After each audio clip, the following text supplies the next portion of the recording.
keeping an eye on Italians from the sky 3 weeks into their lockdown. Italian authorities are monitoring those who flout.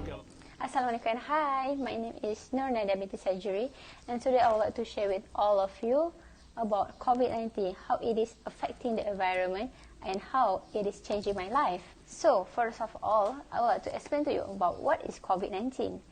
COVID-19 is a disease originated in December 2019 from Wuhan, Hubei City in China.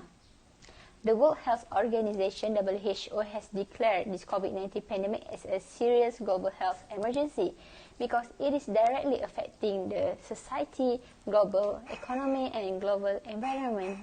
Almost all nations are struggling to slow down the transmission of the disease by testing and treating patients, quarantining suspected persons to contact tracing, restricting large gatherings, and maintaining complete partial lockdown.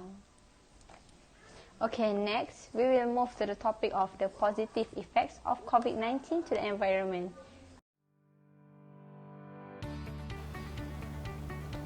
In COVID-19, the ecosystems are being greatly recovered.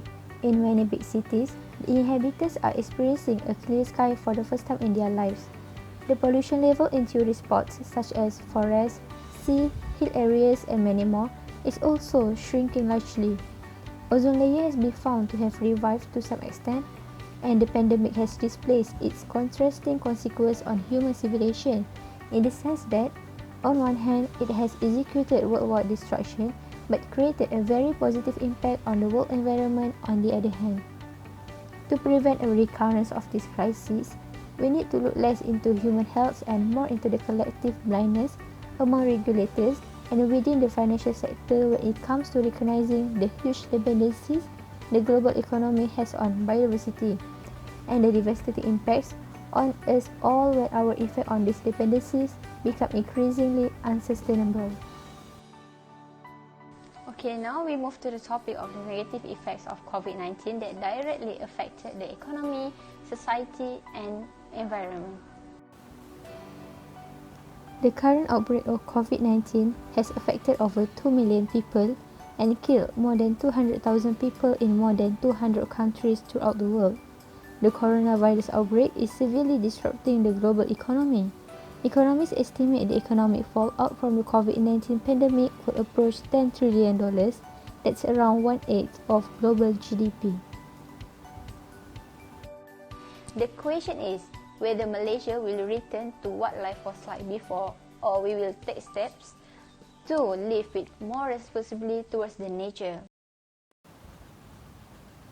The COVID-19 has rapidly spread around the world, posing enormous health, economic, environmental, and social challenges to the entire human population.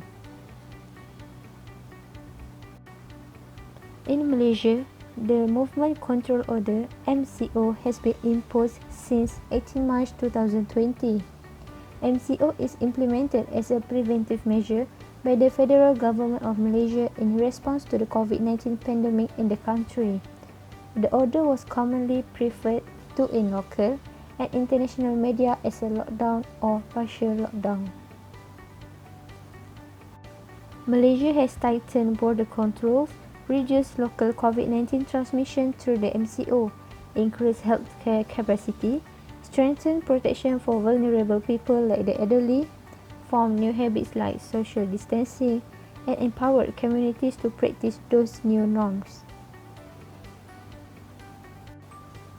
The Malaysian public, he believes, has been well educated about the importance of preventive measures like social distancing, using hand sanitizers, and wearing face masks when going outside.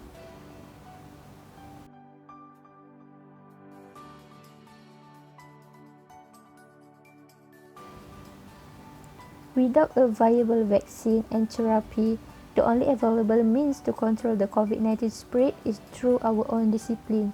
The advice by the authorities is to avoid close contact by avoiding crowded space, to practice good hygiene, and to limit movements to only getting essential items. This has been communicated through the slogan, "Just stay at home."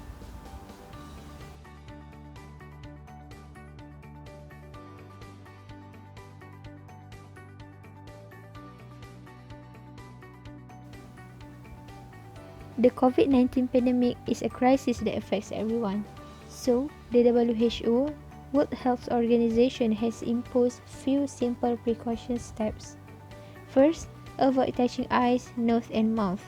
Why? Because hand touch many surfaces and can pick up viruses.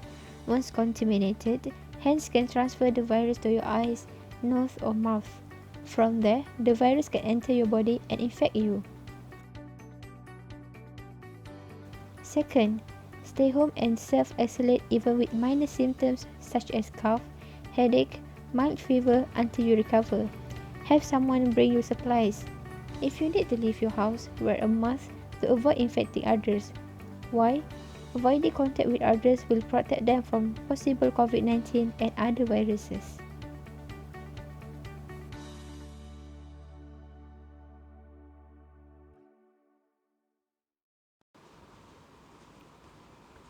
Now, I'll be showing to you my daily routine during MCO. There are few activities that I've been constantly doing in these few months, and the first one is cooking. I've been following this one Insta famous named Khairul Amin. He created a lot of cooking videos and with a very simple recipe. It motivated me to try a new recipe, and surprisingly, I have improved my cooking skills a lot as I've been cooking every day helping my mom at the kitchen.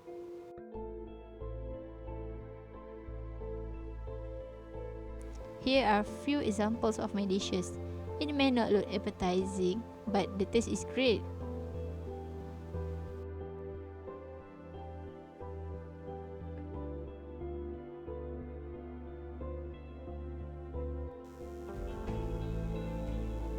Second activities is gardening.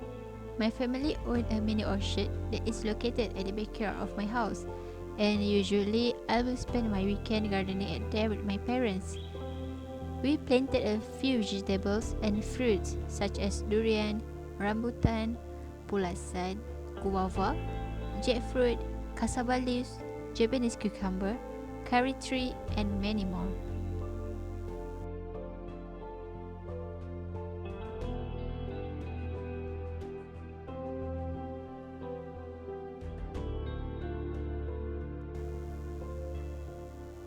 Third is workout. My all-time favorite online coach is MadFit channels in YouTube. They've been providing lots of home workout videos and ones with no equipment. They also has songs workout, so I will not getting bored doing the same workout every single day. It is suitable for me to do it at home since I don't have any workout equipment, and I did it at least 3 times a week.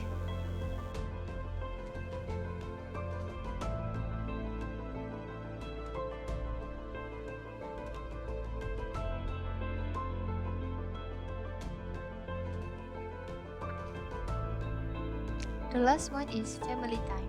It might sound cliche, but however, this is the moments that I cherish the most because all of my siblings are studying at university and we rarely have the time to be spent together. Especially in this holy month of Ramadan, we perform our Tarawih prayer together every night and having our short tazkirah session and tadarus Al-Quran.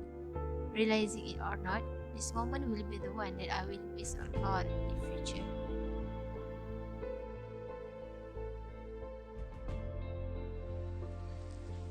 As a conclusion, environment change is one of the biggest and most vital challenges of the 21st century. But whatever be the reason or cause or origin of this COVID-19, it has emphasized to improve the mutual effective connection between humans and nature.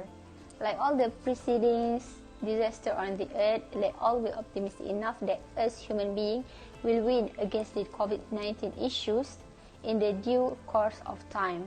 However, we should know to which limit we can trust the nature before it is too late. Whatever the situation is, we all of us need to stay alert and give a good cooperation to the government in order to fight against the COVID-19 pandemic issues. Stay safe, stay home, kita jaga kita. That's all from me. Thank you for hearing and thank you for your time. Selamat Hari in advance to all of you. That's all from me. Assalamualaikum. Goodbye.